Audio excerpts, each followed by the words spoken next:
that person is not diagnosed, you're not going to know what that person have unless you encourage.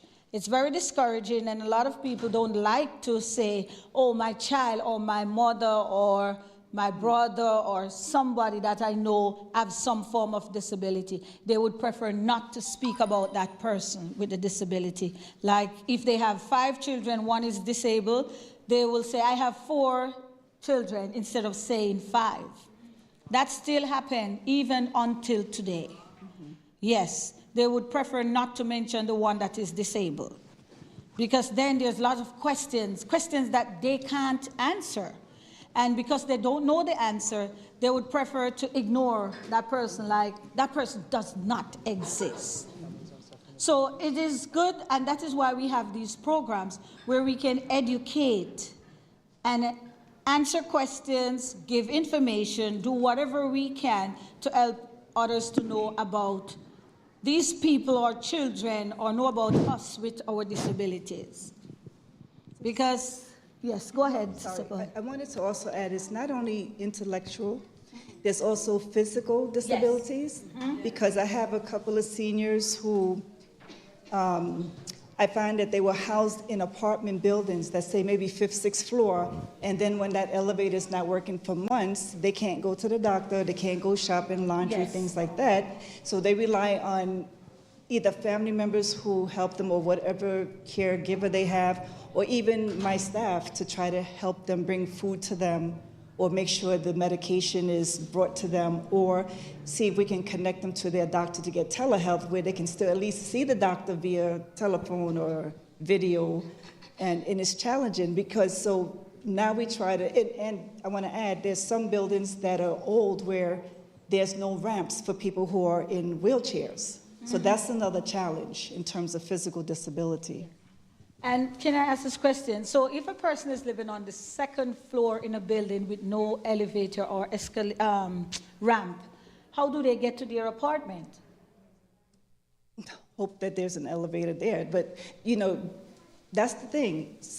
We had a client where she was walking and everything. I think she ended up with diabetes. She had an amputee of one of her legs. So we had to move her out of that apartment and find an apartment that was on the ground floor. Now, that's also a challenge, too, to find an apartment on the ground floor, because a lot of those apartments are already taken up. So, and then she ended up in a wheelchair, and the apartment that we did get her, it's hard for her to maneuver in the apartment with the wheelchair to get into the bathroom, to take a shower, because it's not really equipped for that. Yes. But that's all we could find for her. Right. Yeah. You know, as you talk about that, I want to jump in. Good afternoon, everyone. My name is Merlin, and I think about the individual who is walking around, and you may be walking around without a disability at this point in time, right? But life happens.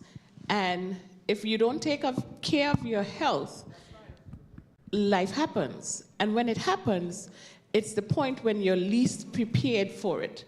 I remember working in the hospital. I worked in the hospital for just about close to 20 years.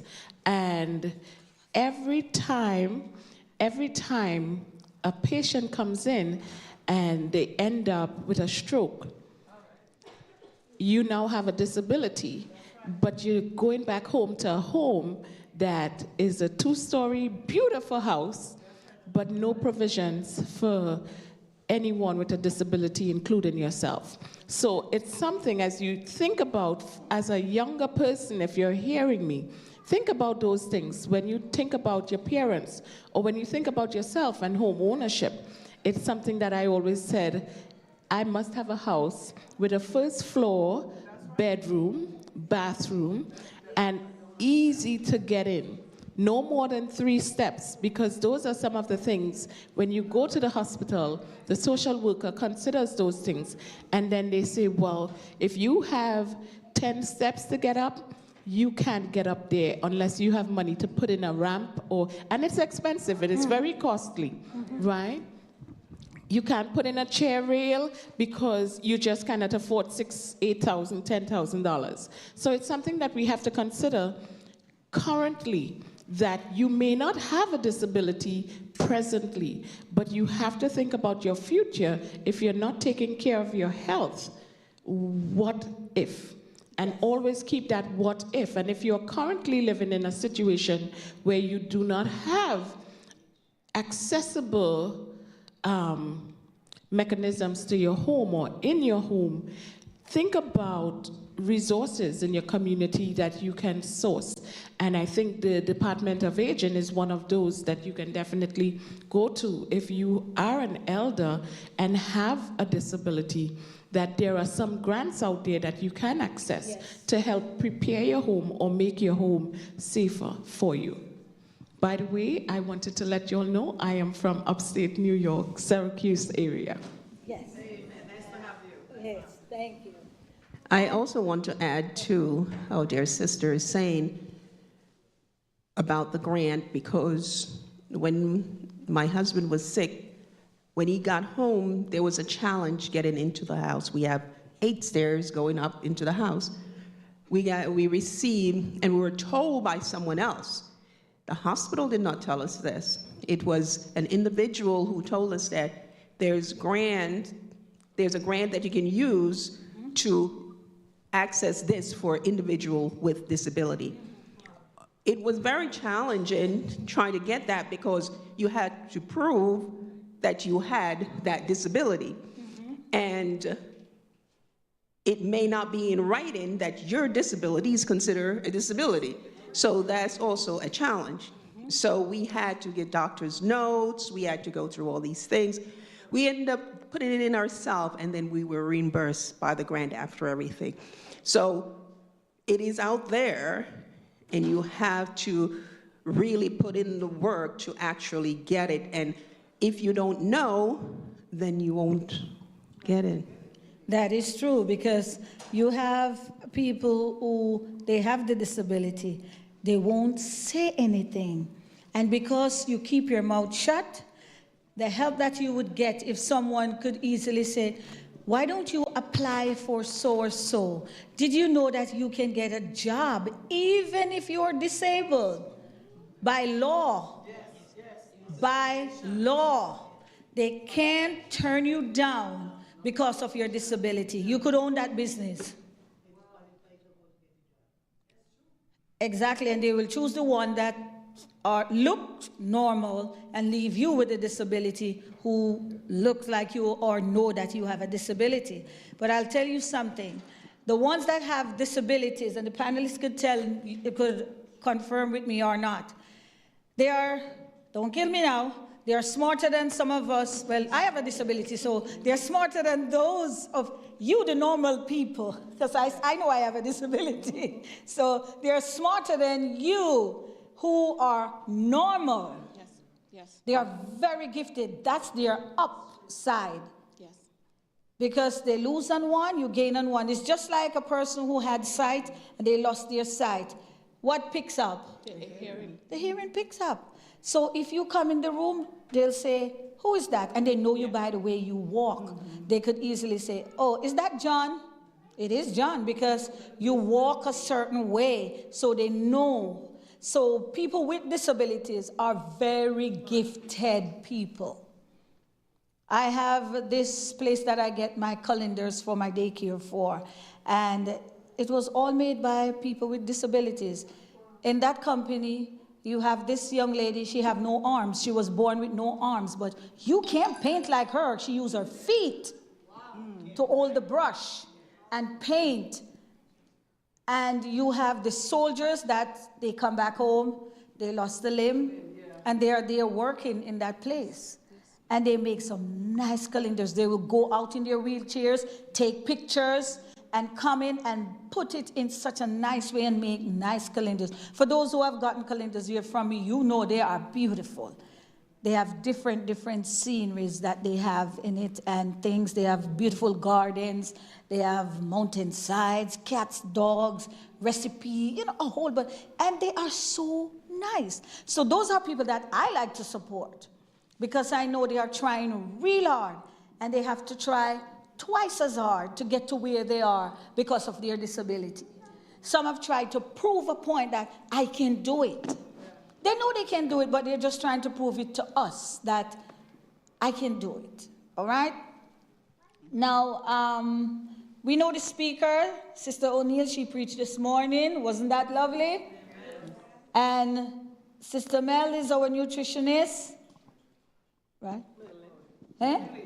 Merlin. Oh, I say Millie. See, I told you I have disabilities. You believe me now? That's all right. That's all right. And then we have Sister Powell, who's our church sister, and Sister Odette Constantine. Odette. So they are here, and Sister Tid, who is supposed to be on the panel. I don't know where she disappeared to. Oh, there she is. All right. So at this time, we want to ask the audience some questions. Let me see if you could pick up on any of these disabilities before we go. Before you start, I just wanted to go back on the comment you made about people working with disabilities. There is a catch to it. You can work and have a disability and say collect Social Security income or Social Security disability. However, it's a cap. You can't. I believe you cannot make over $20,000. Otherwise, they'll start deducting it from your funds, from your income. And in some cases, you might lose your SSI benefits. But Tell them what SSI benefits. You can lose the Social Security disability benefits if you work over a certain amount. I think it's $1,350 or $1,375. Don't quote me on it, but it's somewhere around that range. If you have a disability. You have to pay that money back. Whatever you went over, you have to pay the government back that money that you went over. Okay, so I'm just trying to understand. If you have a disability, you have certain hours you have to work? It's not hours. It's not hours. Your income, like your annual income. You cannot make, I believe it's over, you cannot make over $20,000 for the year. It cannot go over that so that you can continue to collect your SSI, which is Social Security income, or SSD, which is Social Security disability, which is also an income. So it depends. The income is when you're 65 and older and you worked and you collect money. The disability is like, say, if you got sick, you got, I don't know, disabled somehow, or have an intellectual disability, you can collect money where you cannot work. That's the SSD. You can add to it. Oh, and also, if you have a disability, in your bank account, you can't have a certain amount of money in your bank account. I think it caps at $2,000. So if you have over $2,000 and they check it, when you do recertification, you'll end up maybe they cut off your benefits. Yeah. Will they cut it off or cut it down? They will cut it off. Until you adjust your bank account, then you could reapply. And is it? Say that again, Brother Francis? Yes. Yes. So, but Sister Rule, I kind of understand what you were saying, that if you have disability, working less hours would give you less funds. Is that what you were trying to say? No, she was trying to understand. Oh.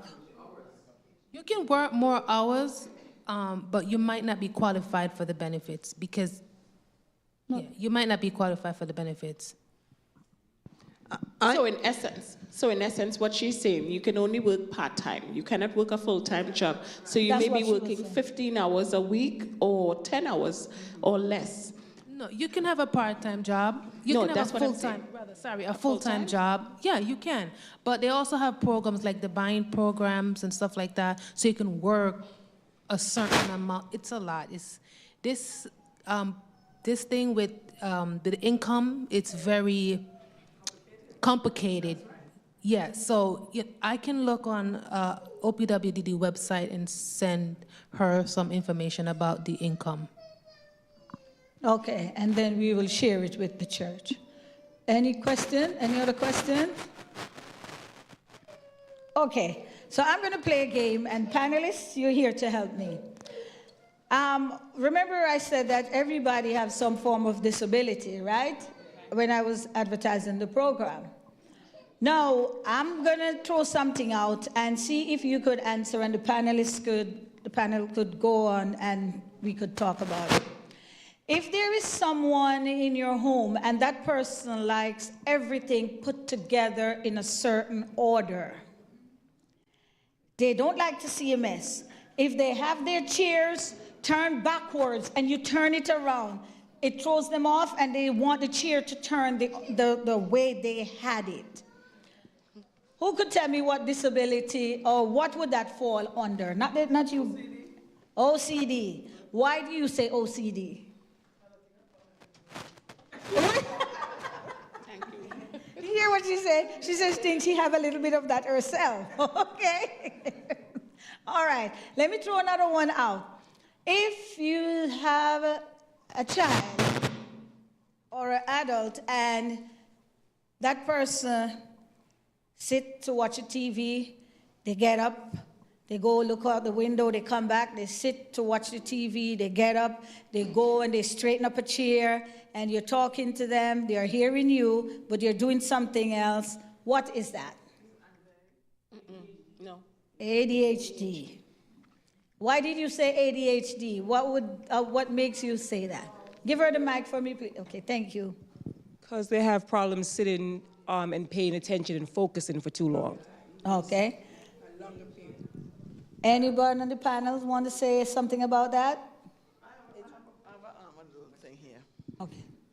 Well, I want to ask Sister O'Neill if she could help me, because when she was talking today, I said I'm going to ask her privately. But since we're going to, open thing, I'll say this. This Thursday, I went for my son's teachers' conference, and every teacher have the same thing to say about my son.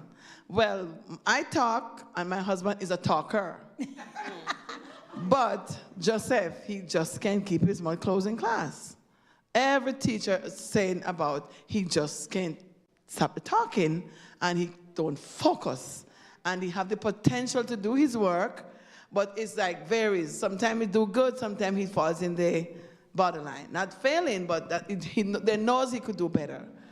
So I'm saying, I want to find out what could I give to him for him to keep focused. $1 million. That's all right. That's all right. Because every teacher just have the same thing to say. He just need to focus so he could get his grade up. Now, when I went on other teachers, he said he have the ability to be the valedictorian or the salutatorian, but he just need to focus. And I'm asking you guys, please, before you leave here today, please let me get something I could do my son so he could be focused in class for the next marking period. He put his grade up. Please, please, I just need that. But before that, he had a class, I think it was in 6th grade, 5th grade. And the teacher was saying the same thing. And you know what I did? I take him to the doctor, the neurologist now, to see if he had what's the word? ADHD, honestly. And they did every test. He said, listen, the little boy is just active. Just take him home. He doesn't have none of what is required or what was asked. He doesn't fall into that category. Because I just want to find out why he can't keep still. And if anybody laughed, everybody laughed. The lady said it's like a domino effect when Joseph in school. So, I just want to know what I can get to him so he could be focused in class and not to distract the classroom. But first of all, before the panel answer, is he finishing his work? Well, sometimes he does, sometimes he don't. But now I have to make sure I go to the school and have me put on Google Classroom and AE Connect, so I could check. So when he finishes his work, it shoots up to the top. So I said, Joseph, don't you have to do? Just do your work, and you'll get everything set. But they said he just won't focus in class. Okay, go ahead. Who wants to say something? Okay, so what's your son's? Go ahead. That sounds like my son Joshua. He's 14 and he's still. Yeah, there's nothing. There's no cure. There is always a cure, my sister. There is a cure. Let me what's your son's name? Joseph. Joseph. Giselle. Joseph. Yes. Joseph, I think he just pushed his head out. Yes. Can you come out for a second, please? Joseph, come here. Come on out. Come on, we're talking about you. We don't want to talk behind your back. We want to talk in front of your face. I have a couple questions for you, Mom. What does his diet entail? No, what is eating well? Because that is subjective. You know, when you say he eats well, what is he eating before he goes to school? Well, in the morning, we give him like hash browns, turkey bacon, scrambled eggs, and he have hot cocoa and some orange juice. Okay. So can I tell you? He have cereal. What type of cereal?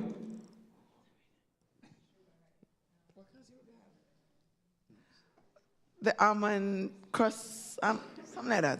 So the cold cereal? Yeah, cold cereal. From the box? Yes, from the box. All right. Can I tell you that, you know, and I want to not apologize, but I like being frank about health. Even though you believe that is a good diet, I would say it's lacking for a few reasons. The fat, the cereals are all high in sugar and not healthy sugars. Ellen G. White talks about how we need to train our children, and we talk about temperance. What time does he go to bed? Well, he goes to bed between... Let him talk. Let him talk. Like 9 o'clock to 9:30. 9 to 9:30. All right.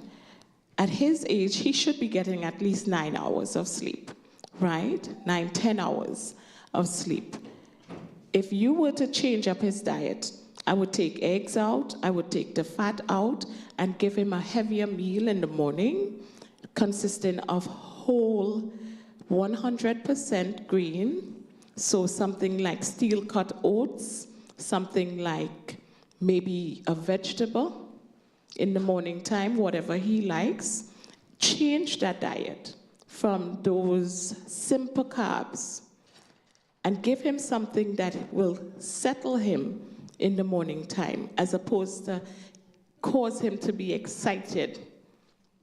That's what those sugars are doing to him. All right? So not a lot of fat. The fat that you're talking about is added fat to the diet. You want to make sure you're giving him whole fat. So give him things like avocados. You want to give him some nuts to eat so that he feels like he's had a good sleep. So maybe cutting that time from 9:30 to 9 o'clock, but on the bed by 8:30, so that he gets a proper night's rest and he's now able to focus, because maybe you have to prep some of these things beforehand so that it's not a toss together as quickly as possible because we have to run out the house, right? Change up that diet. When I say anything can change, by that I mean, if you pray, you need to take him to the altar, because in everything the enemy is attacking our boy children, right? And we have to recognize the enemy for who he is. But you put them in the hands of God. That, Joseph, when you go to school, you're going to finish your work. But maybe it is that he's not challenged enough. That's what I said. That's one point I will tell you for a fact, when my son was maybe 14, I went to the school and I sat down in the back of the classroom, and he was done. His teachers complained he would gaze. He would just go off into a gaze because he's bored, right? Are you bored? So it's not boredom. Is the work challenging enough? Exactly. Because he can do so much better, they're not challenging him enough to his potential. Well, at one point, I had told the teacher, I said the same thing, that he's not challenging enough. I said to her, just every time he finished, because he always want to finish his work, but most of the time he finished his work and then he has to go back over because he rushed. I said to her, give him, when he finished, give him some print or give him some work from the book and let him sit and do it over or do it again other than what he had already done. Because I think he's not challenging enough because the work is I think maybe too easy. Right. So give him something, but I don't know. So question again for you, Joseph. Math or English? Which one do you like? Math. That's a problem for, he has a science brain. And children with science brains need a challenge. So it may not be coming from the school. You have to prep him that, okay, this is the plan. If you stay focused today, when you come home, this is the expectation, this is what you'll get. You have to start looking at it from a perspective that you have a really gifted child that is not, his potential is not being tapped into. And you have to feed him, you have to nurture him spiritually. Help him to sit down with his Bible. Do you have specific Bible time? Good. So you need to probably take that up a notch with him so that now he recognizes structure and is able to stay focused a little longer. With that said, I'll leave that right there. Good advice. Yes, Sister O'Neill? My sister touched on the subject. Because of his intellect, he's not being challenged enough. My eldest daughter was, at 17, was accepted into Nassau. And she turned it down because she said she didn't want to be in the dark. She knows where she wants to be, but she knows what she don't want. She was, at 3 years old, the teacher called and said to take her out because she was telling the teacher that she was dumb. She was so intelligent, she had so much going on, and her brain was processing more than what they were giving her. So we had to give her more work at home, which she didn't like, but she knew if she did not do it, then she wouldn't get to do what she wanted. So you have to start at home. In the classroom, we may be in 12th grade, but you're giving them higher grade, maybe college level work, so that they can work on that. And once they go that, you start going other. So the child next to them may be working on one thing, but they may be working on another, and that will help them concentrate because you're challenging them. So that's a suggestion that you can make. Now, my daughter, she's still the same way, because in the classroom, the teachers, she knows more than they did. At least she thought so. But it is so challenging for the children because they are not being challenged. You, as a teacher in the classroom, have to go beyond what you know, and you have to look at that child and say, here, this is what you need to do, and to nurture them, let them know, yes, I know that you may want to do this, but how about doing this before you do that? And before you know it, that child will be happy to go into that classroom, right, Joseph? You want more than what they're given. And you might say to your classmate that, I already do that. Or, why are you taking so long, right? Yeah, so he needs to be challenged. Can I read something before we take the hand in the congregation? And this is taken from Counsels on Diet. Pages 231.2, it talks about indulgence and depravity. Children who eat improperly are often feeble, pale, and dwarfed, and are nervous, excitable, and irritable. Everything noble is sacrificed to the appetite, and the animal passions predominate. The lives of many children from 5 to 10 and 15 years of age seem marked with depravity. They possess knowledge of almost every vice. The parents are in a great degree at fault in this matter, and to them will be accredited the sins of their children, which their improper course has indirectly led them to commit. They tempt their children to indulge their appetite by placing upon their tables flesh meats, and other foods prepared with spices, which have a tendency to excite the animal passions. By their example, they teach their children intemperance in eating. They have been indulged to eat almost any hour of the day, which keeps the digestive organs constantly taxed. Mothers have had but little time to instruct their children. Their precious time was devoted to cooking various kinds of unwholesome food to place upon their tables. And this is in no means an attack on anyone sitting in here, because I have been guilty of this. But when you learn and you grow into knowledge, you ask and you seek God for counsel, and then you move forward in faith. Yes. Thank you. Okay, go ahead. Oh no, I just wanted to go back on the child not being challenged. It's happening. It becomes a burden on the parent, because in the school system, at least I know here, even when a child is doing more than that particular grade, they're being told they cannot move the child. And this is outside, because I know this young lady, she has 2 sons. Now, this one son, the last one, he's a character, but when he goes to class, he finishes the work and start walking around in the class. And he will play around.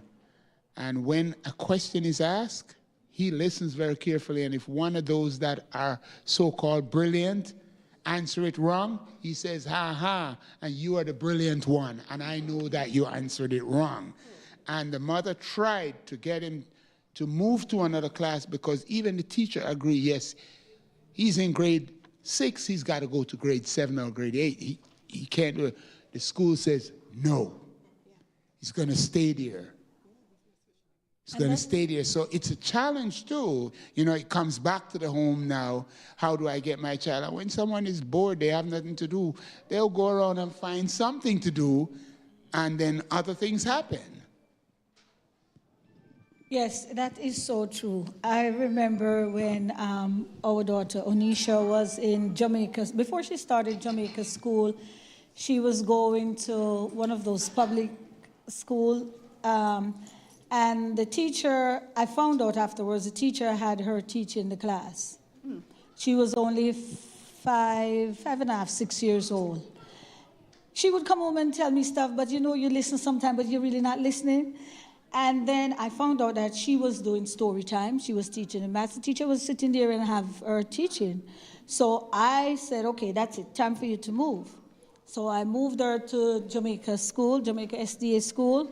And when she went there, Dr. Richards realized that she finished all the work and was done, and she moved her to 2nd grade.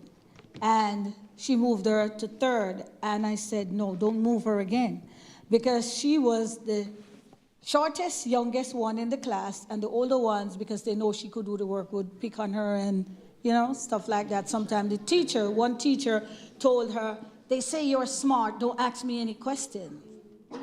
But God is a good God. He helped calm me down, for those who know me, you know, when she said that. But I told them not to skip her anymore. But she finished so early that she went on to college and finished so early. Girl's still doing so many things, I don't know why, but the brain is going. She have how many masters and all of that, and you leave them after a certain age, just like you said. I know what you're saying, Sister O'Neill. Now, with our son, well, the church knows that he is special needs. And he knows his stuff. But as you know, most children with special needs do not like to write. They will tell you, I know this stuff. They do know this stuff. So no, I have to be creative and tell him, okay, since you know this stuff and I can see it on the paper, I am going to climb into your head to look at the work. I can't climb into his head, but I said that to him. And he told me that, Mommy, that is so silly. How can it fit in my head? And blah, blah, blah, you know, 100 questions. So I said to him, you have 2 choices. You put it on the paper so I could see it, or I'm going to climb into your head.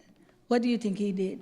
He put it on the paper, because he don't want me climbing in his head, because I need to see his work. And they will try all tricks and stuff like that. Now, I must share this with you. He was in a school last year. I won't say the school name. And it wasn't going too well there. I ended up had to move him. And at that school, his grade was just going down because what he needed, he was not getting in the school. So sometimes as parents, we have to think about that. We may like the school may have good credits and good report and stuff, but is it good for our children? We have to think of that also. So I moved him, and his grades start coming right back up. So sometimes we have to think about the children, whether they have a disability or they are not. We as parents have to know what is best. And for those of us parents who have our children in a school and the teachers are telling us what to do, you are the parent. Put your foot down. That's what I did. I showed respect, but I let them know this is my child and this is what I want for my child. I give you some time to get your act together, and if it's not together, we're going to take it somewhere else, so we're going to work together or something. So we have to stand up and insist on the teachers, because also, no offense against teachers here, I'm one, some of us don't know what we are teaching. I know you're not going to agree with me, but some of us don't know what we're teaching. So we have to remember that also. Give little advice, little encouragement. Teacher, I thank you for what you're doing. I appreciate it. But can we try something else with our children? Okay, there's a hand in the back. Yes, going back to ADHD, is there different levels to it? Because you're saying that it could be the child is, smarter than they are and they need to be challenged, but when they're purposely distracting themselves just to move around, it becomes an issue. Because I had that situation where, same thing with parent-teacher, she has a lot of potential. She got 100 on this when she finished her work, but now she has a lot of incomplete work. She wants to go to the bathroom every time. She takes the pass. She's out for 10 minutes. She walks around. She comes back. She fell asleep during her regents. She went to bed on time. She ate a good meal before she left the house, but these things are still consistently happening. She was evaluated with the Board of Ed in 4th grade. It said she's totally fine. So you take that and be like, okay, there's nothing wrong with her. But what I realize is that you have to keep watching your child, and you have to keep pushing, you have to keep fighting for your child, because when they reach that high school level now and they're doing this, it's just very scary, because it's a time that they're going off to college, and now the teachers are just like overlooking everything. When they were like younger, they were more empathetic or more understanding. Now they're in high school. Some of them don't have time to pay attention to these kids. They just label them as she's just a disruptor. And they're not focusing that something could be wrong with that child, because now they're in the high school level and they don't feel like, they should even pay that much attention to her. So what do you do? Do the vitamins help? Do neurologists help? What is the next step to try to help a child that's now in high school? Well, you said your child was tested at grade 4. Have they been tested since then? No. What might have not been there at grade 4 might be there at this level. So you may want to have the child tested again to see what may be or may not be there. ADHD may be one thing, but that also come with others. As the sister said, there are spectrum. There are different classification on that spectrum, because now it used to be ADHD, autism now, but now they put it on a spectrum. So based on where you are, it may be at age 3, you may not have it, it may not be there, it might manifest later. So you may have ADHD, you may have autism, you may have other things on there, and that's what really is interrupting the focus. So you may want to consider having the child test again before they go on to the college level and seeing if there is something else there. And like we were saying in the last session we had like this, you have to document everything. The train pass, the child cover ears or get agitated or stuff like that. What time, what happened, what did she do? Anything like that. She's in school, the teachers too have to do the documentation. So you have that, because sometimes you take them for evaluation, and somehow these children just know how to behave when they go for these evaluations. So then you as the parents look like you are the one who needs the evaluation. So you have to, once you have the documentation, the teachers need to take the documentation. Yes, write it down. She was in math class when we started. What happened? She did 2 or 3, or she just sat there staring at the paper like it's a different language or whatever. Teachers have to do their documentations and give it to you so you can put it with what happened at home. Her sister or brother might take something and she get angry or whatever she may be doing. You need to document. Document. If you can do videos, because that's how they are going to know that whatever you are saying, you're not the one who needs the evaluation. The child needs the evaluation. The child know how to act when they are around certain people that, okay, she's watching me, she's going to say that, this and that. Let me behave myself. So if you have the documentation, then that helps a lot too. I would like to also add, children, like if you have a teacher who have a classroom of, say, 30 plus children, each child is going to learn a different way. Some are visual, some are audio, some are tactile, where they're practical, they have to actually do it. So that teacher has to actually know her students or his students to know how to teach that child. I don't understand how this school system where they teach the children all the same way. Everybody doesn't learn the same way. Well, I would say it's each child have an IEP. You see, so that they got to go by what they gather information, and then they determine what that child needs to learn. And the individual child in the classroom is teach differently. If that child is not diagnosed and they are still in the general population, then they cannot get that detailed teaching that is needed. And if you see that your child, there's a challenge with your child, you as a parent have to make the effort to make sure that child gets the education that they need. And if you're just saying, okay, my child has ADHD and because of that, then this is what, no, you as a parent have to be an advocate for your child, and you have to then go to the psychologist, the guidance counselor. You have to also go to, maybe they need speech therapists, maybe they need occupational therapy, physical therapy, whatever they need. You have to work with your physician, the school administration, so that they can place your child where they need to be, because sometimes maybe the general population is not where they need to be, because I don't know if anyone knows, the teachers are overworked. In that classroom, you have 30 children that you have to look at. It's not like in the specialized classroom where there may be 8 or maybe 3. There are 30 children, and you have to know each child and to adjust to them and know their levels, and then work with them. And sometimes at the end, we come in and you don't even get through half of the program that you have, because you are attending to 1 or 2 children, and the rest of the children are left not even doing the work.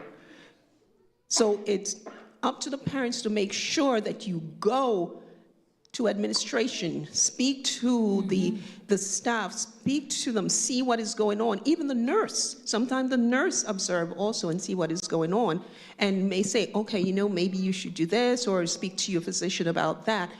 And yes, maybe sometimes it's the teacher's fault, but it take all of us to work together, because do you know what it's like to take care of 30 kids for 6 hours? That's true. But can I say this, Sister O'Neill? Parents and guardians, like we said before, The first step is accepting and recognizing that something is wrong with your child. If you do not do that, then you're not going to get the help that you need. Sometimes you even have to change pediatrician, because some of them will tell you, oh, it's fine. Each child grow different. Yes, each child will grow different. But your motherly instinct is telling you that something is wrong. Yes.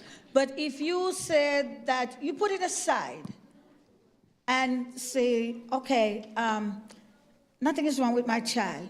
Or somebody might tell you, give the child this pill, it will calm the child down. You're doing more harm than good. So first, you have to see for yourself. You know for yourself. You go to your pediatrician, talk to the teacher, the principal, and everybody. Do the evaluation. It's not about you.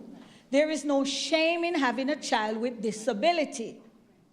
And you're doing more harm to your child. Exactly. I am disabled. My mother is sitting over there. As a child, I knew something was wrong with me. But I keep saying, and my brothers and sisters, they laugh at me and call me fool, and you know all the words. And she dumb, she can't even this, she can't even that. And all I said to Mama, I said, Mama, what's wrong with me? Why am I like this? And all she said to me that encourages me was, Andrea, I don't know, but just keep on trying. Keep on trying. Let me tell you this. I went to school, primary school, or grade school for those who don't know what that means. And the teacher put me in front of the class and tell the class, laugh at her because she have no sense. That is what I went through as a child. If the earth could have opened and closed me down in there, Brother Robinson wouldn't have a wife because I would be much happier. No, I'm telling you, that is how I felt as a child growing up. And I have tried and tried and tried, and God was my best friend.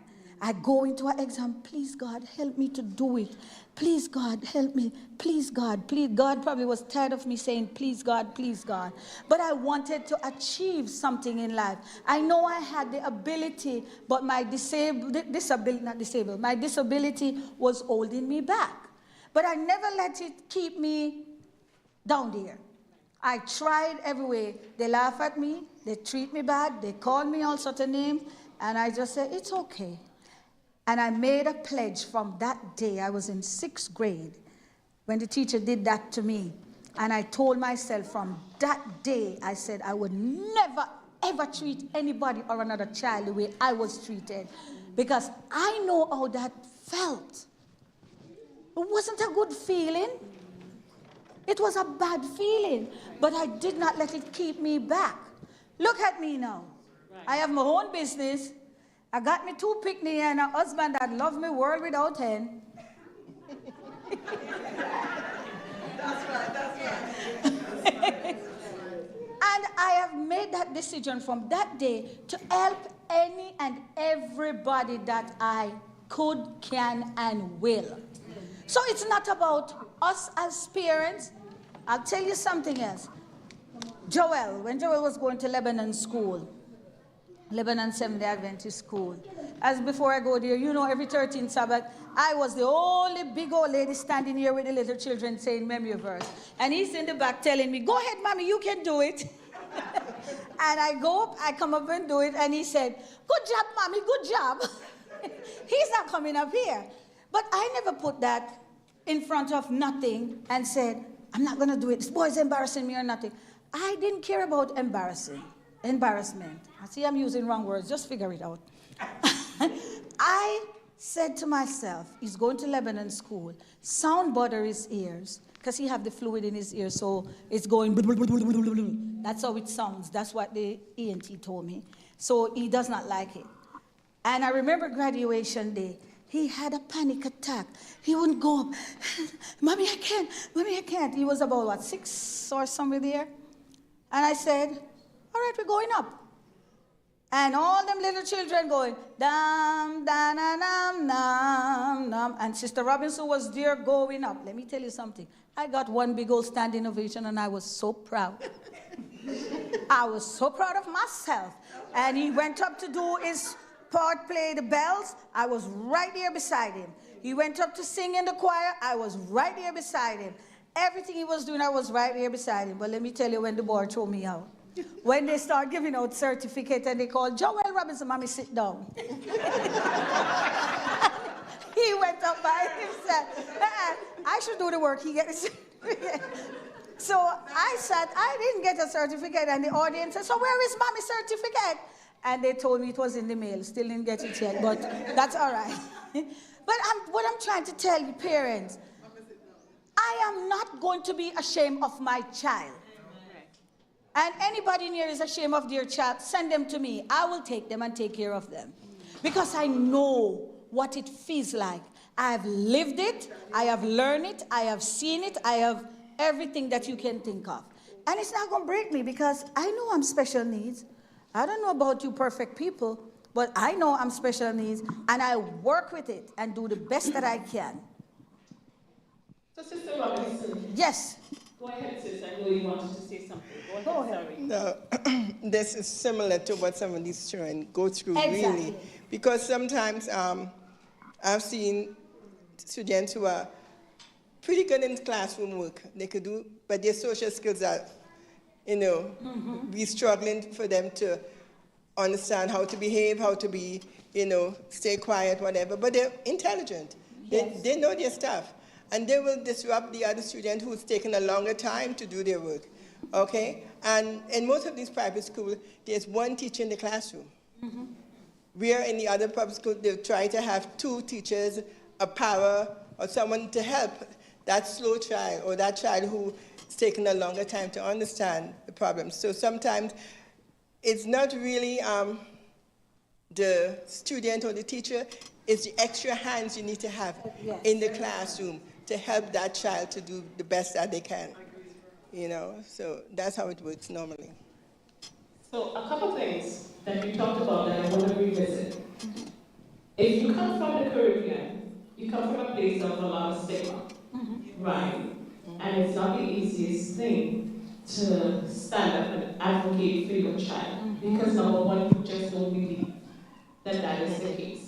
And sometimes I dare say it's something that's prevalent in the Adventist church, yes, where we turn a blind eye to a lot of things and believe that, no, not us, that's the devil. Everything we want to blame the devil for, and that's wrong. So, one, advocacy looks different for every child.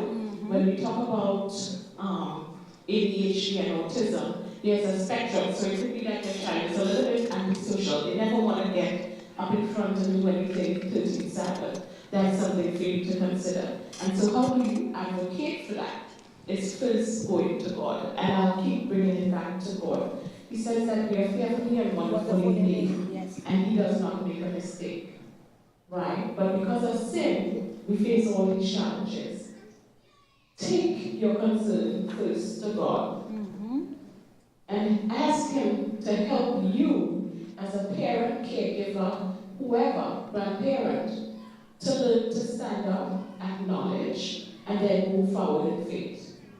Right? Then, for anyone, you might have a neighbor, and something my sister said this morning, we're not going to walk outside. You know your neighbor is struggling with a child that has a problem. Being bold to stand up and say, how can I help you, is that first step to helping that child grow and grow. I work with families and I work with children, and I've seen autistic children be on the spectrum where they cannot function on their own, but they're still placed in a classroom. Your child may be placed in a classroom that is not appropriate for them. Please feel free as parents and as caregivers to go into the school and say, I need my child to get X, Y, Z. And sometimes you as parents have to do that extra legwork at home, right? With my first two children, I came from Brooklyn. One was in a gifted program, the other one had a Trinidadian teacher who, if you come from the Trinidadian education system, it is intense, right? And so She pushed it. And exactly what you experienced with your daughter, my children were teaching the class. And then they gave them a page to go home and do homework, and they finish the whole week, 5 pages. They'd be done in half an hour. And then be like, can we go outside now? No, here's some more. So we, as that caregiver, the parent, who will say, let me talk to the teacher, what's the curriculum? And go and download that curriculum and get extra or additional work to challenge your child. Right? One told my daughter, don't read ahead. I had to go in the school and tell her, don't you ever tell my child, don't read ahead. Yes. Right? You have to take the bull by the horns and advocate for your children. So, how do we move from a point of talking to action is my question to you. Do you have a child, and when I say you, the listening congregation, do you have a child that you've been sitting and wondering and you don't know what's your next move? How do you take it from in here to out there? Anyone? What are you going to do differently? Or can you do anything differently?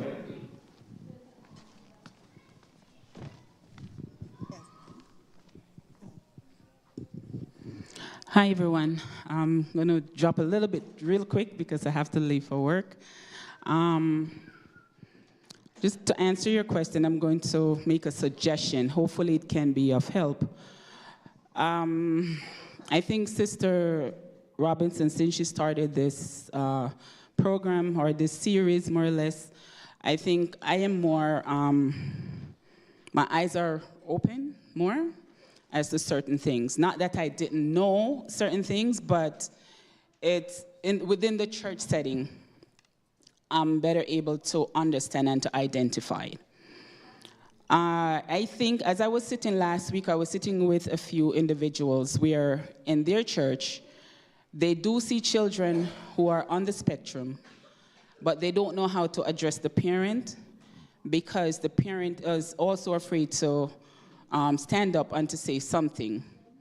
So I think, my suggestion, with this that you have started, Sister Robinson, if you could have a team and be the moving team to different churches to teach those at those different churches what it is for parents who have kids with autism or on the spectrum or children who, I'm sorry? Right. ADHD and all those stuff. So I think you should have a team, put a team together and see if you can go around to different churches to educate the churches. Because if you didn't educate us, we may have been treating Joel differently from how we are treating him now. I'm pretty sure that since the time that you started, that there's a big difference. Yes. And I also want parents to know who have children who are autistic, these children are very honest. They just speak. So be careful what you say in your house about people, because they will come and tell you what the parents said. Now, again, just to put that in. As far as what you're saying, again, just to knowing what we know, or know what she knows with the team, can go out to different churches to educate them so that they themselves can be of help to others when they have children come into the church setting. And even on the outside, even when you're traveling, because sometimes you're traveling and you do see children on the spectrum and, you won't judge them. The other thing is that being in the field that I'm in, I have patients that come to the unit who are on the spectrum, and because they're on the spectrum and they have ADHD and stuff like that, some of my coworkers doesn't know how to deal with those patients. And because of, even so being here and the program that you've presented have also helped me on my unit to be able to say, okay, this person is on the spectrum. You can't deal with this in that way. This is how. So it has taught me, and I think this, because of what you started, also helped me to go out there to be a better nurse to patients with mental illness than those who are on the spectrum. Yes, Sister Debbie, you are so right. But I have started going to different places. I went to Maryland. I did a series there. I went to Jersey. I started it in Jamaica, West Indies. I've been doing it all over as much as I can, because we really do need to be educated on what is going on, because we are having more children now with disability than we had before. And New York City have passed a law that the teachers that are coming out now have to have a special education certified course that they do to deal with the children with special needs. I would love to take it to other churches. So if you, Sister Debbie, before you leave, any church you go to and you know that they need this help, just, you could give them my contact or get their contact, give it to me, anybody here, and we will go around and do what we can. If we have to do like a big session with people to do that, we will do that. So let me know, okay? All right, thank you. I'd like to add, yes. like for public schools, they have the school board districts where they have meetings. Many of the parents don't even go to those meetings. Yes. It is vital. When I say vital, it's very vital because you have a voice there. In our counterparts there in those communities, they go out there and they get what they want. But we don't do it. We even have the Parents Teachers Associations. A lot of our parents say, oh, I don't have time, I don't want to go, what are you going to say? That's when you have that opportunity to speak up. Yes. So you kind of shortchange yourself when you don't go out to those meetings. So I would suggest that you do that, and you can make your committee, you can make your voice known, make an awareness like what Sister Debbie was saying, so that it can be taught to other people. Mm-hmm. Mm-hmm.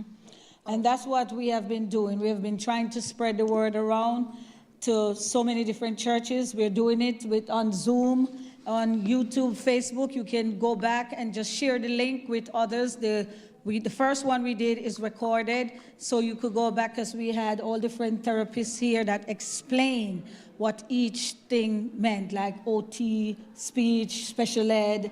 The doctor was here, we did it, so it's there. You could go back and look at it and refer it, give it to someone that have special needs. Also, I'm going to take your hand in a minute. If you remember the last session we had, Dr. Imes was here. The doctor that was here, and she was telling us about this course that would be very helpful to all of us. Well, some of us have been doing it. Brother Robinson, myself, and some of my workers, we are doing it. And it's amazing to hear and see some of the things that they're talking about. And I'm like, yeah, I'm seeing that.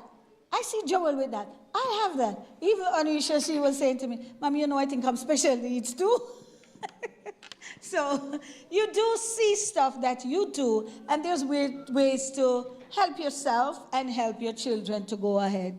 Go. No, I was going to say that most Caribbean people, they don't like to talk about their kids with a disability. Yeah. So sometimes you might have a family member, talking from experience, that you know for a fact have a disability, and you cannot go to that family member and say, well, I think you need to go get the child evaluated. I think you need to do this. I think you need to get him either medication or whatever, because because it's an issue when you speak up or you try to advocate for that child, because they're scared, like, oh, there's nothing wrong with my child. Why do you think that way? And it's like, they're scared, and as a result, they don't get the services that they need. They don't get the service they need, and then other people are getting all these services, and they're not utilizing the services. And when they find out, sometimes it's, I wouldn't say late, but they could have been getting that support, yes, and they're not getting it because early intervention. They're delayed. Early intervention, because I have parents that I had this parent, and she keeps saying the child wasn't talking. He was 2, not a word. all he would do, point, cry, and throw temper tantrum. That's a straight up sign, but I can't diagnose. Right. I can only make suggestion or give advice. And we keep saying to the parent, something is not right. He's 2 and not talking. She turned to me and she said, oh, he's fine. My mother said that I was a late talker and his dad was a late talker. So I said to her, were you throwing temper tantrum like this? I mean, literally kicking, just on the floor, just railing and just going on.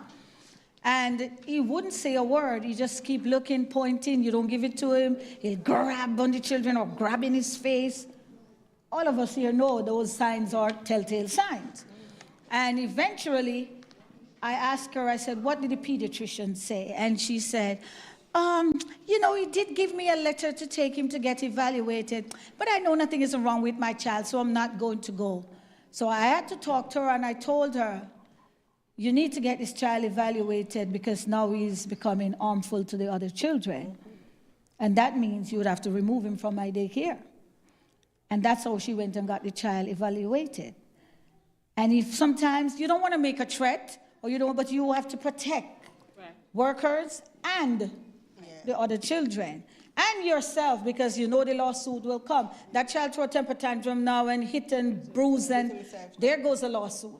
So parents, guardians, grandparents, whatever you are, it's here. I've seen it, but I can't say it to you because I'm not supposed to diagnose. Just get the help. And the younger they are, the better it is for them. The brain shouldn't have to play catch up. I have to catch up with what is going on. So let me do something else. Let me, and then you start medicating them because now they are so hyperactive. They're getting angry, fighting brothers and sisters, breaking stuff. And the only thing you can do is tell the doctor, I want medication for my child. Medication should be the last thing when you can get the early intervention. All right? Go ahead, sis. I want to, as we talk about early intervention, I want to go back. Maybe you're past childbearing age, but maybe you are still in childbearing age or you know someone who is. When you look at your nutrition, right, it plays a crucial role. When you say what the Autism Society says, 1 in every 4, it took like a 28% jump from back in 2003 or thereabout to now. When you look at the foods that are being eaten now, a lot of the foods that we consume is genetically modified. Yes. A lot of the things, when you think about back in the 40s, back in the 30s, breastfeeding was a thing. Now it is not so much. You have to prep your body for a pregnancy and not just let it happen. And I say that to say to all the young ones in the room, now is the best time to turn your health around because it will prep you for life later on. For those who already have children, even though you have an autistic child, it does not negate the fact that you have to feed them properly. Right? So the low carbs, you want or no carbs, even better. You want, especially when you have a child with a spectrum disorder, you want to feed them foods that are wholesome, right? So that you're not exciting the body that is already excitable. So what are we talking about? Fruits are great, but they are supposed to be done in moderation. Vegetables of any green. You may not like peas, but do you like broccoli? Do you like spinach? Find the vegetable that you like and feed that to them in abundance. Because those macronutrients and those micronutrients that the body needs is going to come from whole grains, low fats, and as much roughage. You want to clean out the system. And this goes for adults as well. When you think about, well, the doctor says I now have MS, right? Why do I now have MS? When you look at your diet, what have you been consuming? Lifestyle loads the trigger, we've heard it. Yeah. Lifestyle pulls the trigger, sorry, right? Genetics load the gun. So you may have some sleeping genes, but what you feel in those genes is gonna show up now or later on in life. So reconsider your health. Cut the carbs, the amount of quick foods that we eat. Processed foods, yes, thank you. Cut those out of the diet. Go back to where God had intended us to be, because He's doing something greater and more grand than us. And time is really unveiling itself that we don't have much time anymore. So if we are to hear God, if we are to be one with God, we really have to reconsider what we put in this body that He has given us. And we have a responsibility to do likewise with our children, so that even in their state, in their innocence, He can speak to them based on the life that we live. Yes. You have a question? No. A question, quick question that maybe somebody in the audience would like to ask, but I'm going to ask it. If you have a child that is always eating some sweet stuff, candy, juice, whatever they're eating that is sweet, you want to cut them off of it, how do you go about doing it to get them on a healthier diet?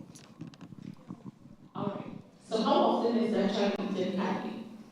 I would say if you have candy in your home right now, no, don't get rid of it. Because you see, the body has already gotten accustomed to it. You're going to slowly wean them off of it. Right? After, you have to include the child. So one of the things that I do with my daughter, we have a garden. We go outside, we do the gardening. They'll go and pick the fruit off the tree, the tomatoes and whatnot, and eat. I don't mind handling like that in my home.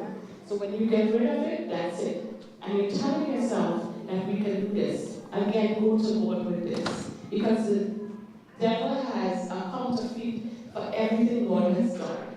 Right? And so we want to take our bodies back. This is His temple. He knows what we need, and He will give us the willpower to do it. So slowly wean them. Increase the amount of fruits you have in your home. A variety of fruits. Whatever they like.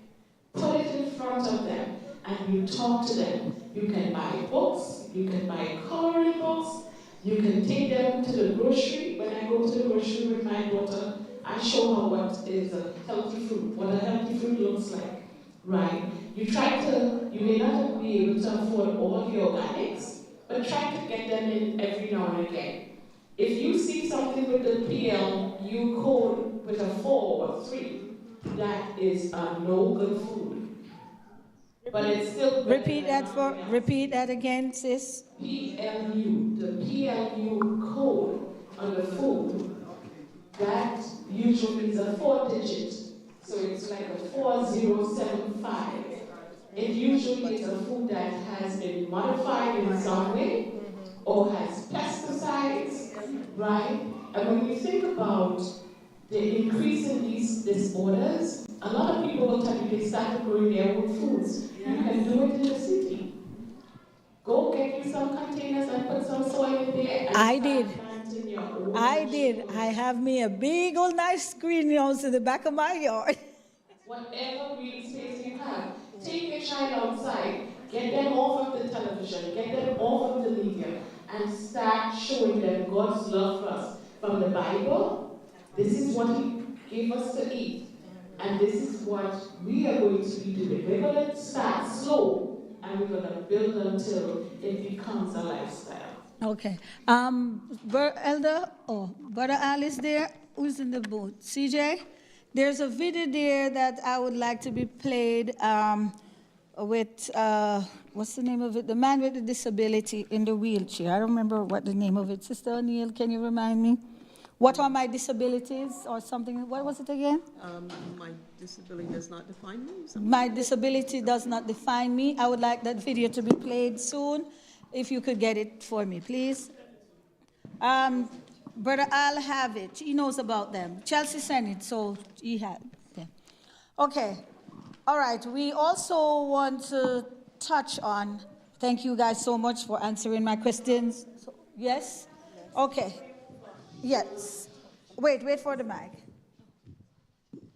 Thank you. Before you move on, in your travels to other churches, and I wish we could get it in the school system.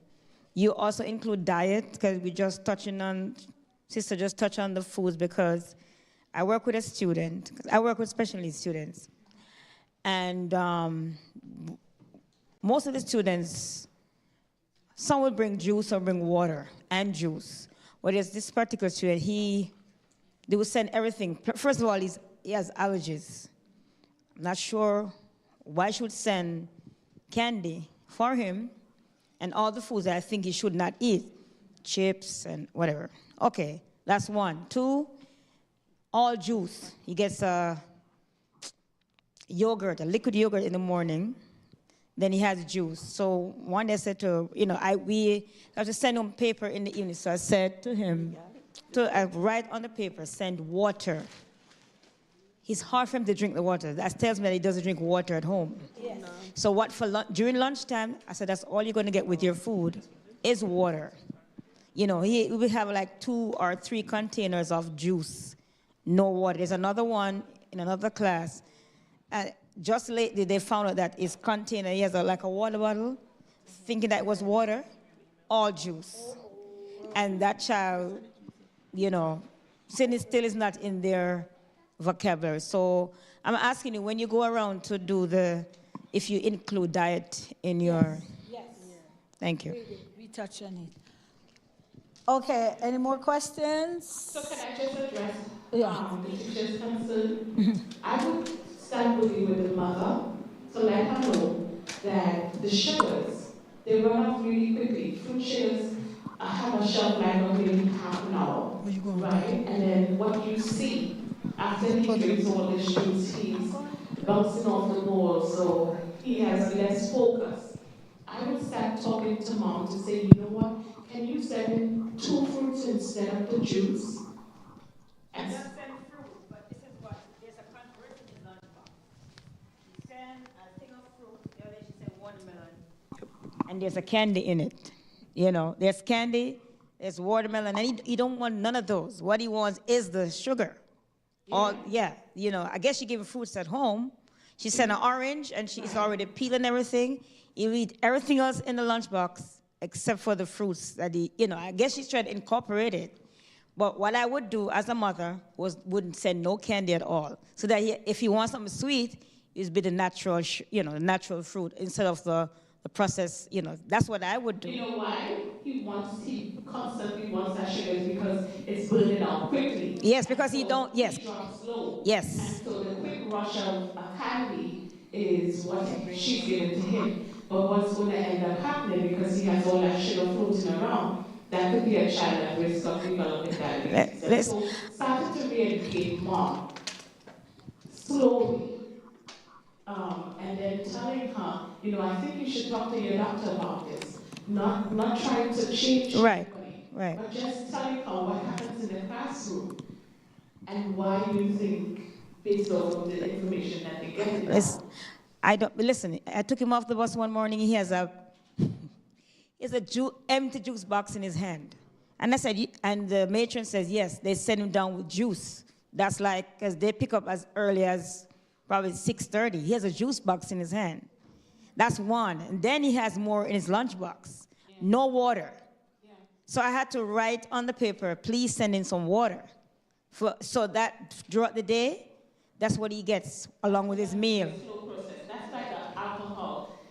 Essentially, is what it is. Yeah. Right? That it's going to be hard to wean him off of that, but to move the thing along. One way you could help to wean him off, pour off the juice in the garbage and fill it up with water. Oh, I got that done already. I have, listen, if you go in my classroom now, there's a bin there with all the juice, because all he gets between snack and lunch and snack is water along with what he's eating.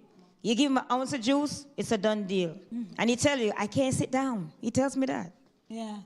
Go ahead, Sister O'Neill. Sis, do you work in the public school or in an Adventist school? Because in the public school, the first thing the psychologist will tell you, or the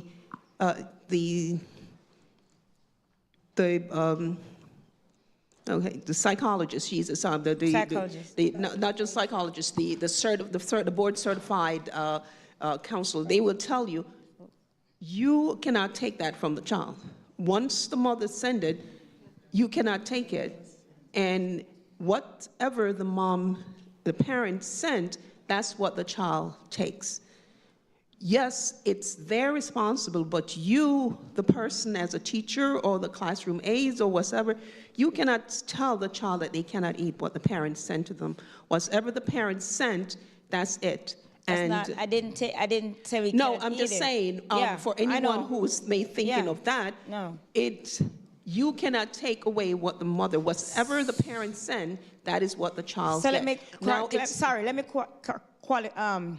correct what I said, or I didn't explain it all. He gets water with his lunch.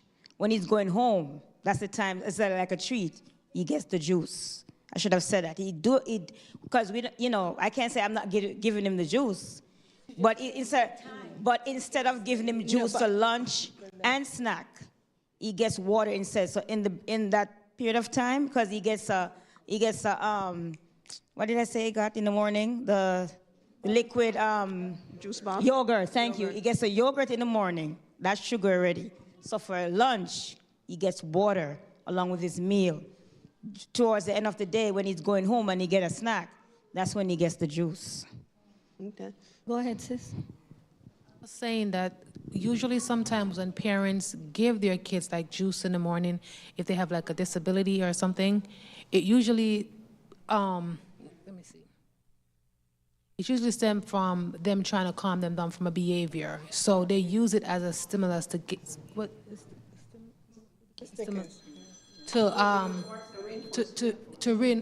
positive reinforcement. So they'll give them the juice. Okay, if you get the juice, you can go on the bus, because you don't know what she's dealing with before she give him the juice box, because she could be dealing with a whole bunch of behaviors. Because he might not want to get up to go to school, or he might not want to do whatever. So she said, okay, well, if you get up, I'm going to give you the juice box so you can go on the bus. So they'll do whatever they can to get them to do, like to go to school, or it's like a bargaining for them.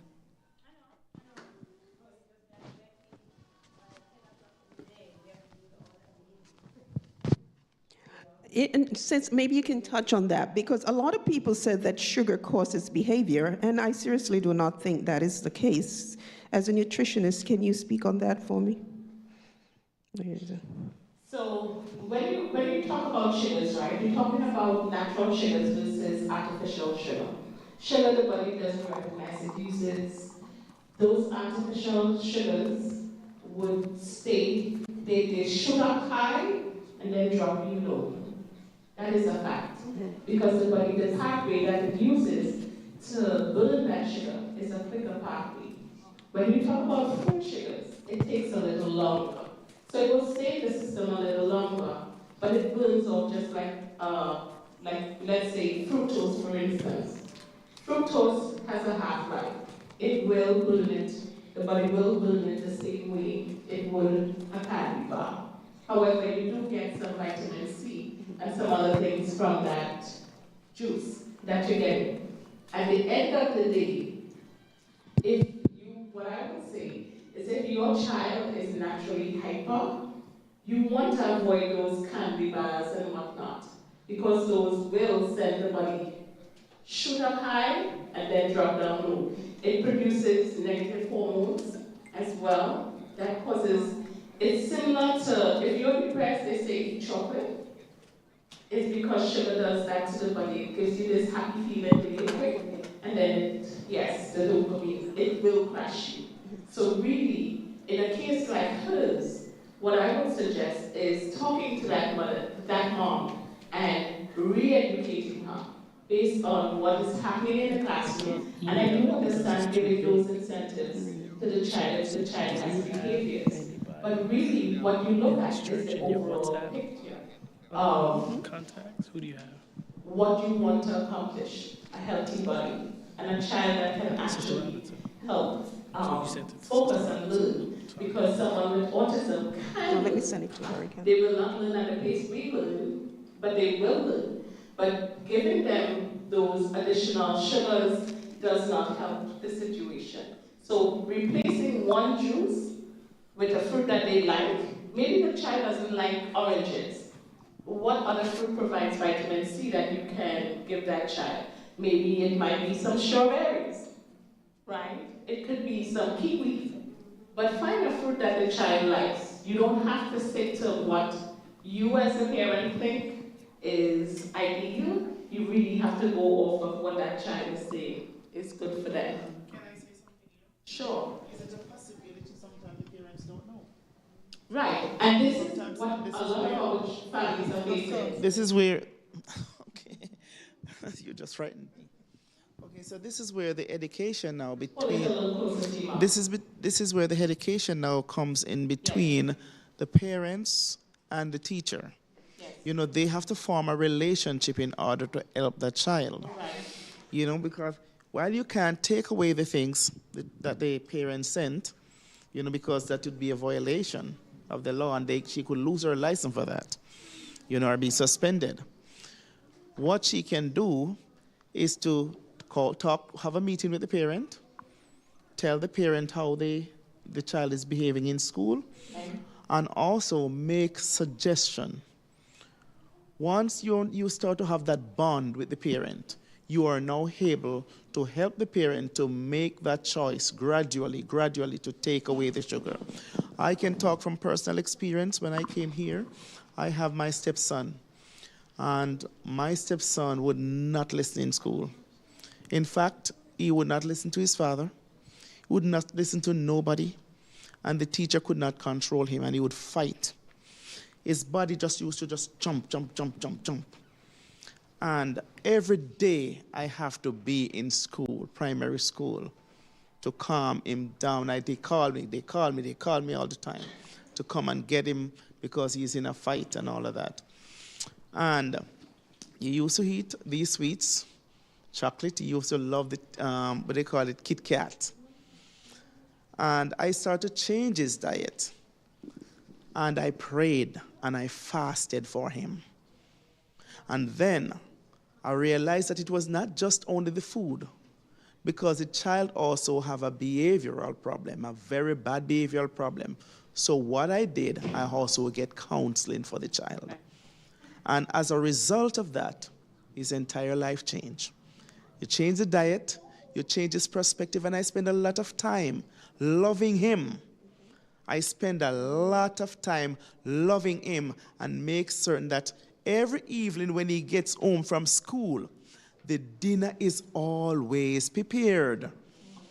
So they look forward in coming home to a healthy meal that smells good and tastes good. You know, and gradually, you overcome. Yeah. You start to read well in school. Within 6 months, I receive a certificate, most improved behavior. That's and by good. the time he graduates with the Silver Honor Roll Award and the Principal Award. And that takes prayer, it takes commitment, it takes love, and it takes a changing of the diet. Yes, that's true. So just a couple pointers, because I work with a family currently. The son is autistic, right? And they would catch hell to get him off the bus.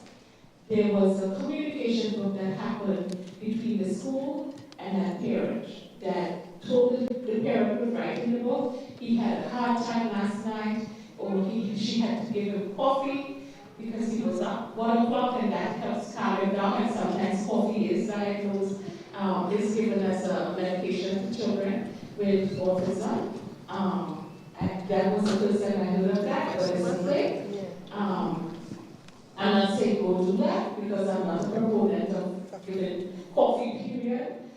However, that was something that was given to that particular child. But that communication book, constantly back and forth between school and child and parent. What ended up happening with that little boy, he was diagnosed with autism, but there was a misdiagnosis in the form of ADHD as well. And until he got that diagnosis, they did have to put him on medications, but it helped with the behaviors. And so sometimes you have children who, they're on the spectrum, but there are other things that are being missed because of one particular thing being the predominant factor in that child's life. Also, to consider where people come from in terms of their walk in life and their knowledge base and what they know and what they don't know. We can assume that mom, and I'm not in no way assuming, this is why I say some re-educating has to happen with mom, because you don't want just to keep giving this child fruit juices, fruit that cannot sustain anybody throughout the course of the day. And so how do we partner with the parents? As a teacher, I'm not a teacher, and God bless all the teachers in the room because I couldn't do it, right?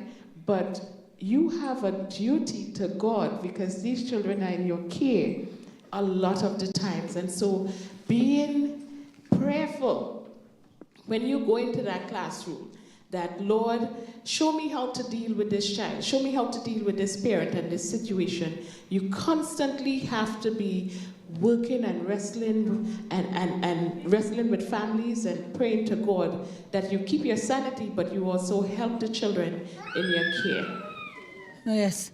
Okay, go ahead. Okay, sorry. No, it's okay, go ahead. While we were talking, listening to everyone, I started thinking, what about those families that are on a fixed income who receive food stamps or SNAP, and they have, say, 3, 4 kids, maybe 5 children? How do they now shop healthy with getting the natural foods and whatever when everything is going up? And so the mom, sometimes getting whatever is cheap is, more economical for her pockets. So that means we have to make an awareness or educate them how to go about doing that. And how do we do that? How do we get started? Because you're on a fixed income. Like, how do you do that shopping? Okay, we were supposed to have a financial part of this program, but time is running out. And so we definitely going to have to come back to do the financial part of it. Also, there's so much more to touch on this. Can I do a quick tip just to answer her quickly? Okay. A lot of times people shop right here, and this is what the manufacturers want you to shop for. You got to go down here because down here has the same nutritive value as the things up here. If you compare dollar for dollar, right, I can give you a healthy meal on $5. A pack of cigarette is worth more than that. All right, good enough. Slow down, yeah. Yes, Sister Tate, go ahead. Yeah, also I want to touch on the part of the counselors that are very important in schools and different areas, because sometimes you don't know how to deal with the children, and children get trauma, and then things get worse for them. Because some parents, that's all they know. They don't know to how to speak to the child. Yeah. They'll call the child names, they will, then only the parent, but the siblings or the family in the house or whatever. And that caused a trauma to these children. And they come in and they're inattentive and they are nervous all the time and they can't speak and they're not learning because your mind is on what happened this morning.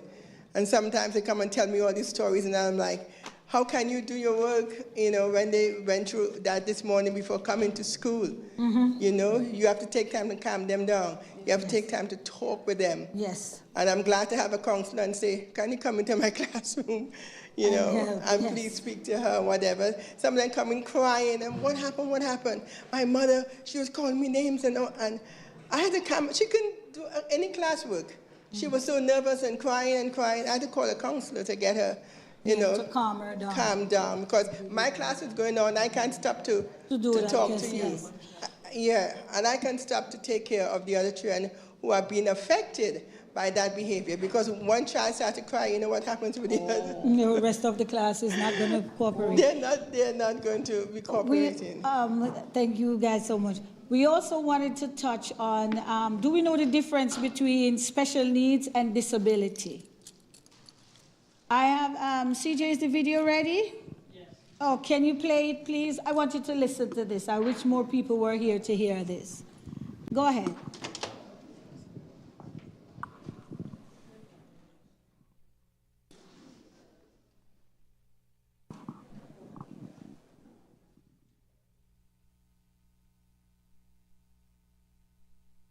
Goes out to people with disability. Yesterday I went to the store. I pulled in handicap parking. I pulled my handicap tag out. And right when I'm about to get out of my car, this SUV pulled up behind me. And there's this white lady, and she's telling me, "You can't park there. That's for handicapped people. You can't park there. That's for people with disabilities." And you got to know what kind of person I am. I'm just like, "Girl, please." So I walked inside. I'm doing my shopping, and so I'm taking my time, and I see some friends in there, and I talk and stuff. So I get out, and there's 3 police cars behind my car and the lady. So I get out, and this police officer said, "Excuse me, sir, is this your car?" I said, "Yes, sir." He said, "You supposed to have that tag in your car?" I said, "Excuse me?" He said, "That a legal tag." I said, "Officer, are you familiar with Section 504 of the federal law?" And he looked at me. He said, "Yeah." I said, "Because if you are familiar with that, you shouldn't be doing what you're doing." I said, "Can I talk to you in private, away from this lady?" He said, "Yes, sir." We go over and I tell him. I say, "Sir, I've had 2 heart failures. I had open heart surgery." And I raised up my shirt. I said, "This is an LVAD machine. This is electric heart that keeps me alive. And sometimes I have difficult walking. I get out of breath." And I said, "I want you to look at my left foot." I said, "I have a boot on because they're talking about amputating part of my foot." And the guy's like, he's like, "Sir, I'm so sorry." I said, "No problem." I said, "But I do not want you to tell that woman what my disabilities are and what, and why I have a handicap sticker." He said, "Sir, I totally understand." He said, "But I got to tell you." And I told him, I said, "Well, I'm on a heart transplant list right now as we speak."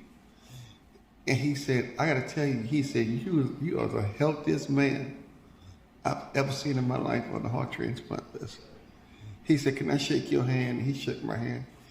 And he asked me who I was. I told him, "I'm Big Swole from No Limit Records. Hootie. Started, I said, "Yes, that's me." He said, "Man, I've been a fan of No Limit." Blah, blah. We started talking. He said, "I want to say I'm sorry, sir, and I apologize." So we walked back over, and he tells us 2 partners. He said, "Come on, y'all, let's go. Everything's okay." So this lady is still yelling, "I want to know his handicap. What is his disability? I want to know." And she says, "I voted for Donald Trump, and I have the right to know." And the police officer said, "Ma'am, we don't care who you voted for. We cannot disclose his disability." "I'm not leaving. I'm going to block him in, and I'm going to call for some more police." And the policeman told him, said, "Ma'am, move your car, or you're going to be arrested."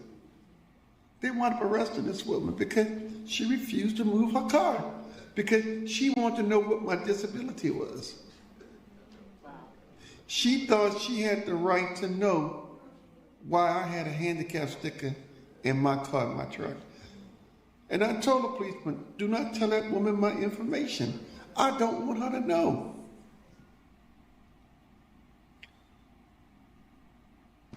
People, our world's about to change. We went out here and we voted, and now we get what we're asking for. Things about to change. It's sad.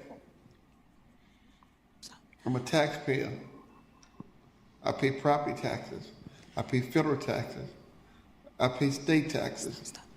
I pay taxes in my community, and I should not be treated like that. So does he have a special need or disability?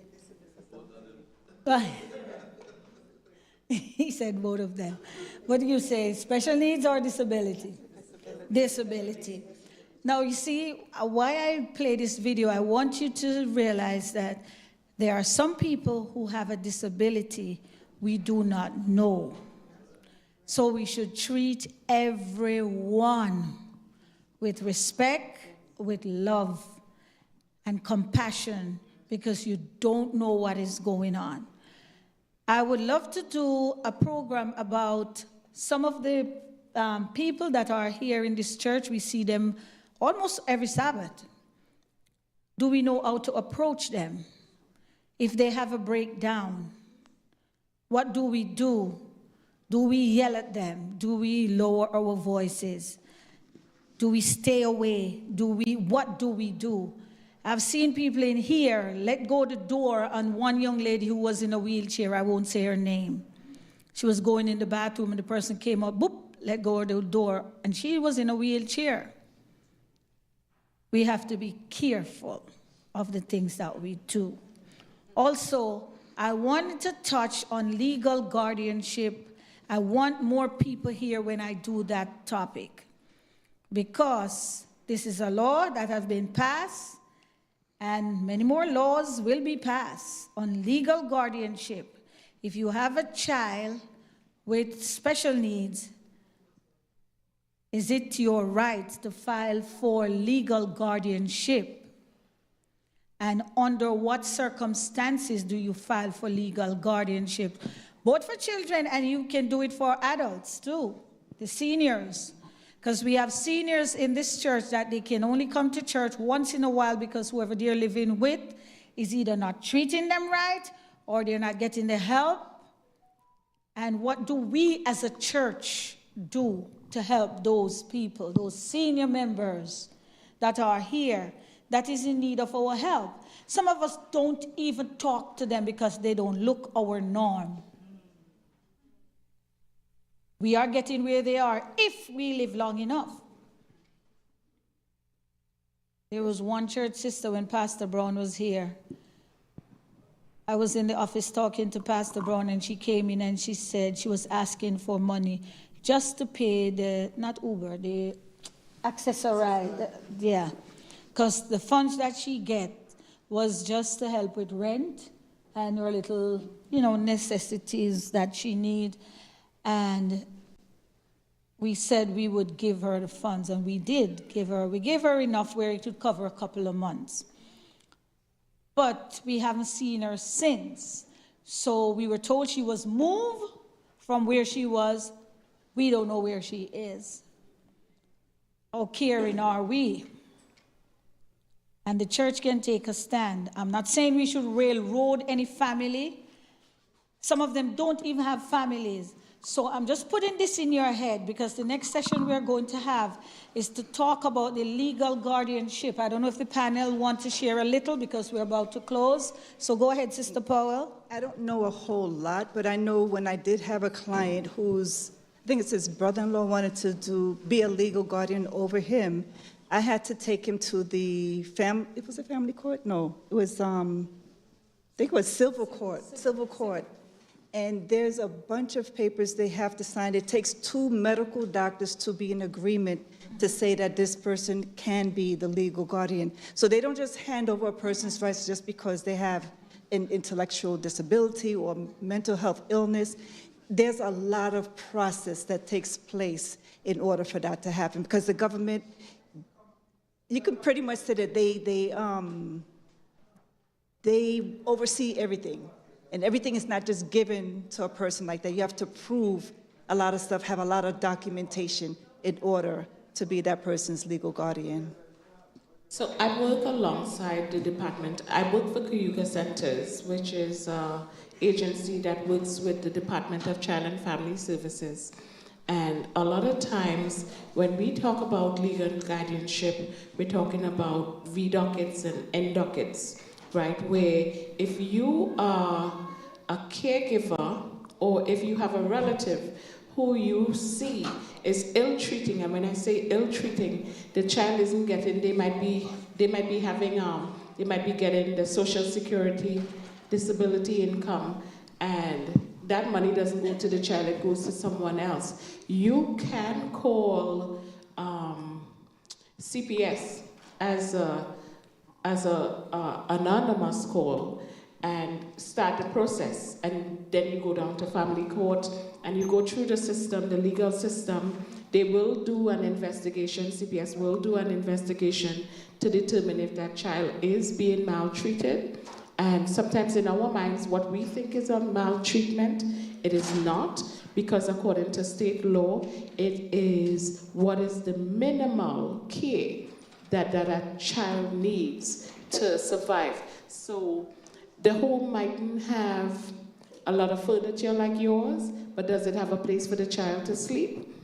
Does it have a chair? It could be a single chair in the home. That is minimal, and so it isn't considered neglect of the child. And so there's a process that happens in family court that this child will be investigated, the situation will be investigated, and if they deem necessary, you can apply for an N docket, which is a temporary placement, or a V docket, which is more permanent for the care of that child. Also, can I ask this question? If you have a child with special needs that is about to turn 18 or maybe under the age of 18, you're automatically the parent, but do you have to file for legal guardianship to make decisions? Because now they are letting them sign over certain documents without, if you don't have the legal guardianship. So should you get that legal guardianship so you can make all the decisions for the child? Yes, you should. And you usually start at age 17, and it's up to the courts, because even if you think that the child may need guardianship, the court can see that the child doesn't need guardianship, that it can advocate for themselves, and then they'll just not give you the. So it's not guaranteed that you're gonna get legal guardianship. So they would have to be cleared by the doctors and the. Yeah, it's a process. They have to get evaluated. Huh? They have agencies. They have to get, they have agencies that support with that, but you have to get evaluated. There's a lot of paperwork that you have to fill out. Some parents use lawyers to get legal guardianship because it works better in their favor. So if you have a child that, say the child is not able to make, what you would say now, what kind of decision, make some legal decision like, okay, you need to do surgery, or I'm going to arrest you because they say so and so and so, and the child does not fully understand what they are saying, what do you do? Well, if for surgery, for medical, you can get a healthcare proxy. Yes. And you can get that notarized. You have to get it notarized for it to be a legal document. Yeah. Even though you're a parent? Even though you're a parent. Right. So I know there's a term called, does the child have capacity, right? Mm-hmm. That's a legal term. And having capacity means, is the child able to understand what is being processed in front of them? What is the situation? And it takes into consideration factors from beforehand. So if this child is able, you might have a child that is 17 years old with a disability going to work. Does that child have capacity? Yes. Whereas a child might be disabled, not able to talk a lot, right, or nonverbal. That child does not have capacity. And so it takes into consideration strict guidelines and factors that will put that child in, or put that parent or caregiver in a position to file for guardianship over that child. And let's start from age 14. You start those transitional, because that was my thing in secondary school. We had to start transitional work, paperwork and all that, meeting with the student, meeting with the parents, before all these things happen from 14. So if the child have a learning disability and comprehension is off, like mixing up dates and time, something happened yesterday and the child said it happened last year when it was yesterday, would that child need an evaluation? Definitely. No, the child have the evaluation, the child is diagnosed with a learning disability. who does not comprehend time and date, that child wouldn't be able to make a constructive decision then. So that child, you would need a legal guardianship for that child. Because you have the years that shows that happening. Okay. You have to have proof. Do you understand what we were just talking about? Anybody need clarity on anything? Do you understand about the legal guardianship? No? Any question you have, Brother Steve?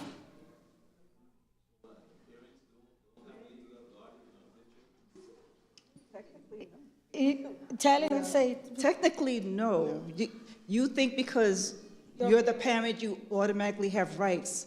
Not so. No. I'll tell you of a case that I have currently where the parent was a user and she has a serious mental health challenges. She has a child, 12 years old, that is supposed to be diagnosed with chronic pancreatitis. At 10 years, the doctor said, well, take this child to this doctor to get the child evaluated, mental health-wise. And the child said, no, I don't want to go, right? And it went unchecked. That child has rights. And so this is the way of the law, that children have rights. And we may not agree with it, but they have rights. And in this day and age, it stands up in the court. So where you think as a parent, well, this is my child and I want to do this, X, Y, Z, no. There are laws that govern against what you want to do. So take, for instance, disciplining your child. Yes, that's one. That is a thing of the 70s and the 80s and the 90s. A child no could longer sue a you. thing. A child could sue you as a parent. But what's... There you go. Just discipline our child. They, in turn around, discipline the child. In prison. Exactly. So, what is the problem? So whatever they say that they're going to take the child from us, they put the child in a home. That child has to go by their rules. Exactly, but not by ours. Not by our rules. Right. And this is a very fine line that we tread as parents, where you have to know what is reasonable discipline. And there's I don't have time to go through what the law says is reasonable disciplinary actions. But that's a different topic. That's a whole different... And one thing, as you brought that up, and being someone who works with families, with children, I would say if you have a child that is on the spectrum, pay close attention to the individuals that you let in that child's presence. Yes. In front of the child and behind the child. Because there's a term called grooming. Oh, yeah. Yes. And really what it is an adult who is sizing your child up for acts of sinful behavior. Yes. Being very... And one of the things that they will do, you don't have to do anything, I will do. I give you permission to do to me what I'm not going to do to you. Read between the lines. Okay? And also, watch our children. Pray over them day and night. Because there are things happening now where the school and your child can sue you, the parents. I can't say certain things because we're live streaming. Read between the lines. Keep an eye on your children. Be careful of what they are watching on their tablet, iPad, iPhone, all the latest gadgets that they have. Because technology have reached a stage now where people come into their space on certain games that they play. Talk with them nice and good. And if the relationship at home is not good, that relationship looks and sounds better. They are going to gravitate towards the relationship that makes them feel better. Be careful. We can't go any further because the night is coming down and people have to go home. We're going to have to continue with this program. We're going to talk more on the legal guardianship of whatever we are doing. And the financial part of it, because you have to know how to For those of us who have special needs children, even if you don't have special needs children, you write a will, but the will can't raise that child. You have to know who you are going to put in charge of your child. If you die tomorrow morning, if you are sick, you can't take care of that child. Who am I going to leave to take care of my child and my child finances? Right. Because you have a lot of people who will come in, oh, I'll take the very best care. And they pull a Cinderella on you. Just the money. And your child becomes the maid, and their child reap the benefit of what you left for your child. So we are going to have to continue this another time. Did you have a wonderful time? Amen. Did you enjoy the program? Yes. We are coming back. Bring your questions. Invite somebody, because there are people in other churches, other states, other places that need to know this. And we can't be in every place, but we have the Zoom, we have the YouTube, we have the Facebook, we have all of it. If they can't be here, share the link with them so they can come or go on and listen. And to those who are online, I want to say thanks to you for joining us, for listening, and for learning. You can reach out to us at the church website. It's there. We will reach back out to you in some way, shape, or form, or come on over and visit with us. To the panelists, we say thank you for coming, sharing your information. May God continue to bless and keep you as you go back, and we continue to share. This is not the end for us. I've made many friends from doing those two sessions, and I have people all over that call me to talk with me. So let's continue working together, and let's continue coming out and supporting and working together with everyone. At this time, I'm asking everyone to stand so we could pray to dismiss. Elder Hilton is gone. No. Sister Baker, you have anything to share? Okay. So before I pray, I want to say to you, we need help to come out to pack the Thanksgiving dinner that we will be giving out to the communities. It's free food we are giving away. Come out on Thursday morning. What time again? I don't remember the time. 6 in the morning. Wake out of your bed. You're going to get up to cook your own turkey. And Wednesday night too. We need people to help to pack stuff and to help to distribution and do all of that. So let's come out and support. You don't have to do the cooking. The cooking will be done already by us. Just come on out and help in any way. Maybe this may be your only missionary work. So let's come out and help someone in the community. Elder Steve, come here, my dear elder. We need some elder to pray over us. Thank you all for coming, and Elder Steve is coming.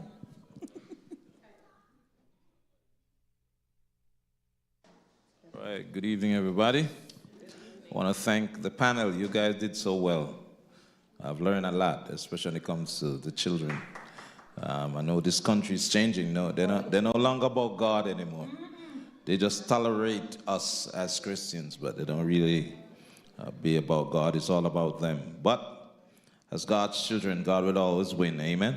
Amen. So let us pray. Father in heaven, we give you thanks. We give you praise for the spiritual blessing that you bestowed upon us from morning until now.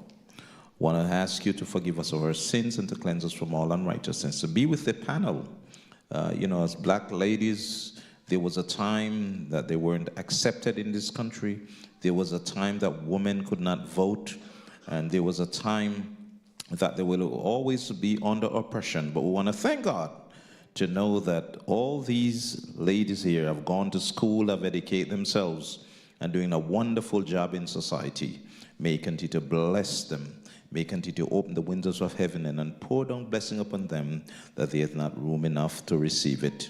And now, Lord, as we depart from this place, not from your presence, we pray that you'll go before us. And as we go through this week, I pray, God, that the words that you will impart words upon our lips to share with others, so they too will come to know Jesus Christ, who is life eternal, so that when you shall return, they too will be a part of meeting you in the air. In Jesus' name we pray. Amen.